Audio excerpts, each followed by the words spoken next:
Hello, my name is Dahlia Castillo and I work at the UTEP College of Health Sciences Master of Occupational Therapy program. I'm the program director and a clinical assistant professor. I've been an occupational therapist since 1991. I help people heal from an illness or an injury. The work we do as occupational therapists is holistic and focuses on healing the mind, the body, and the spirit. I am an active member of the National and State Occupational Therapy Associations and want to share some basic information about the profession. I also want to talk about how our current pandemic has affected us and some simple recommendations to others to help begin healing from individual losses we have all sustained during this global pandemic. Occupational therapy practitioners ask, what matters to you? Not what's the matter with you. In the simplest terms, we help people across the lifespan participate in the things they want and need to do through the therapeutic use of everyday activities or occupations. And it is the way that we occupy our time.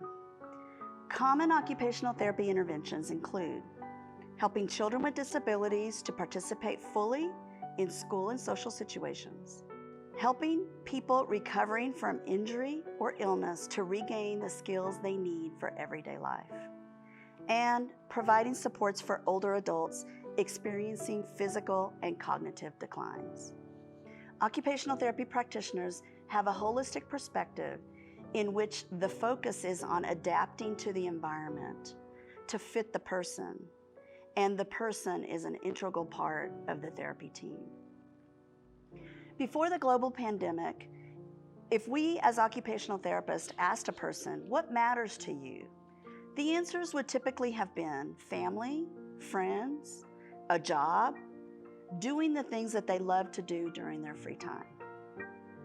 Now that we're experiencing isolation, what matters to us has not changed that much. But the way we do those things that matter so much to us has changed quite a bit for most people. For many, family time is no longer in person. One personal example that I can share is that I could not attend my uncle's funeral last spring because it would have meant getting on an airplane.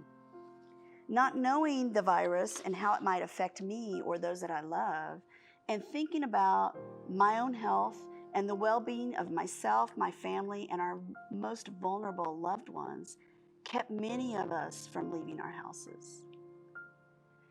The way we pay our last respects to a loved one has changed drastically. For those that do go to a funeral service, nobody hugs each other anymore because we're practicing the social distances, and an elbow bump might be the closest we get to another person.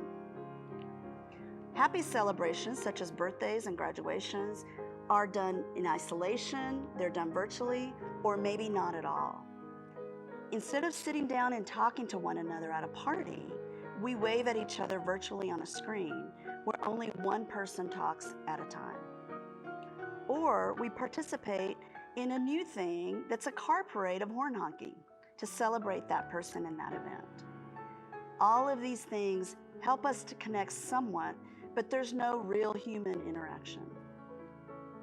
And for me personally, at times, it feels like so much has been taken away because we can't go do things in crowds.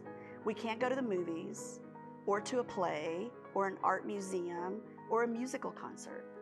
Those things that brought us so much joy are no longer options for us.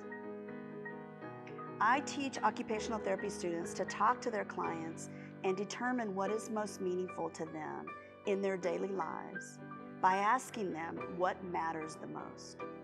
It is during these personal interviews that we connect to our clients and really get to know not only their limitations because of an illness or an injury, but also what they really love to do and what matters the most to them.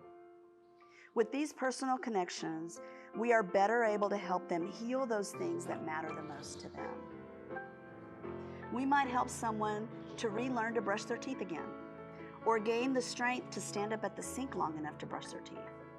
We might help them relearn how to use the toothbrush, or another tool, such as a fishing rod if someone loves to go fishing.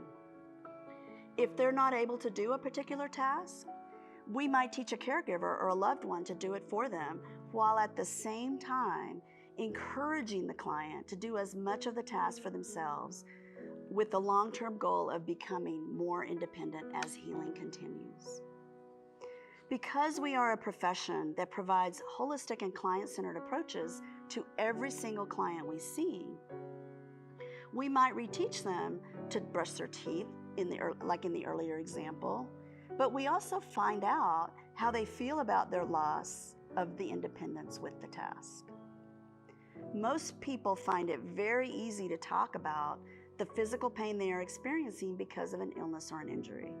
However, there are other types of pain we are not so comfortable talking about, such as emotional pain that comes with a loss.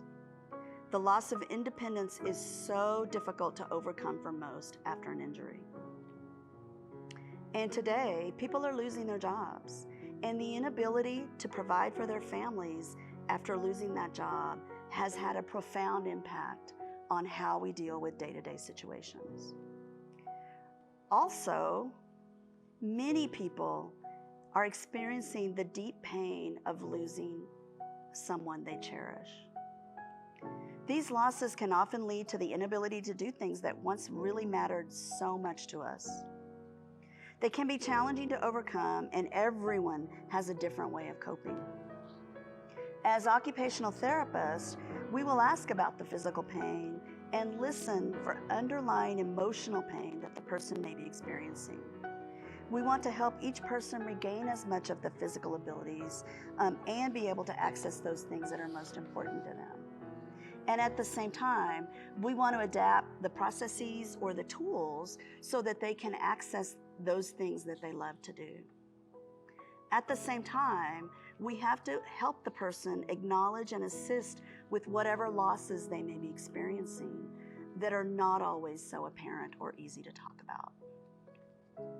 Right now, our society is facing profound difficulties, and we need each other. We need to mend what we have lost.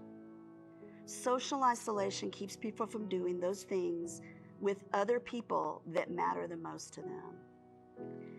And in the pain we each experience differently, as we see on television the current events that seem to cause further isolation and division among us. So I make some simple occupational therapy recommendations. First, everybody must search within to find ways to do things you love and to do what matters the most to you with any adaptation.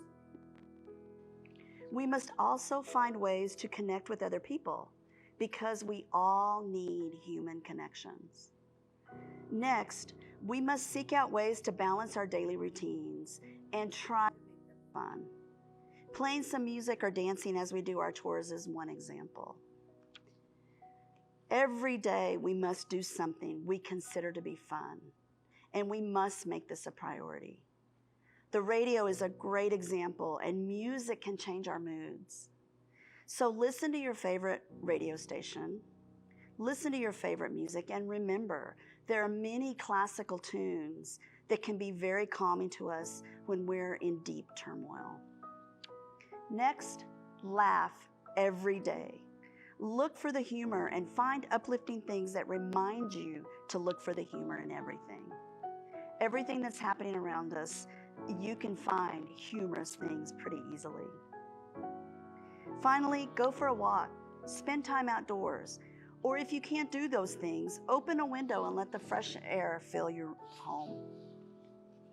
When a person is especially down, I recommend they start a daily gratitude routine.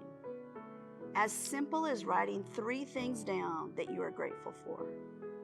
We all have so much to be grateful for, even with the most difficult losses. Spending a few moments daily in a thankful reflection can really lift our spirits. Doing this repeatedly over time can really shift our thinking and help us find positivity in everything around us. Many people miss going to their job daily. Instead, I recommend focus on the gratitude of the additional time spent with our children, our partners, and our pets.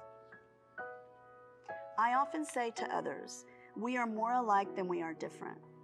It is in times like these that we find common ground and reach out to our brothers and our sisters, our neighbors and our friends to lift each other up and realize this pandemic is getting closer to its end. If you are able to do things you want and need to do independently, then do them.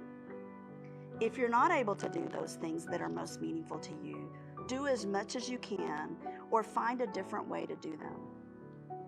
In closing, I want to remind everyone and ask each listener to spend some time to think about what matters most to you. When you find yourself in difficult situations, saying to yourself, "What's the matter with me?" Stop yourself and change the message to, "What matters the most to me?" Then, when you figure it out, find a way to do it.